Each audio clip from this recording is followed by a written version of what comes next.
Hello friend, তোমরা কেমন আছো? আশা করি খুব ভালো আছো। আমি তো খুব ভালো আছি। এখানে আমার শাশুড়ি ঠাকুর বরণ শুরু করে দিয়েছে। আর তারপরে বরণ টরণ করে মিষ্টি মুখ করিয়ে ঠাকুরকে আমরা নিয়ে যাচ্ছি বিদায় বেলা, তার বিদায় দিতে।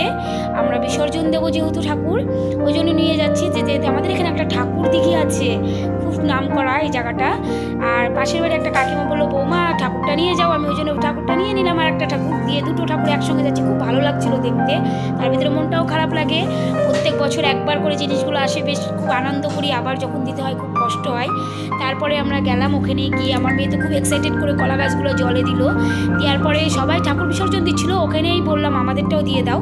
ওরাই ঘুরিয়ে আমাদেরটা দিয়ে দিল। তারপরে ওরা আনন্দের সহিত অনেক ঠাকুর বিসর্জন দিতে গেল, সঙ্গে সঙ্গে 5-6খানা ঠাকুর চলে আসলো। তারপরে আমাদের ঠাকুর বিসর্জন দিয়ে আমরা রিটার্ন নিলাম। আমাদের এসে মন্দির আছে এখানটায়, মন্দিরে একটু প্রণাম করলাম, প্রণাম করে আমরা বাড়ি চলে আসলাম। আজকের মতন ভিডিও এইটুকুনি। তারপরে সবাই ভালো থাকবে।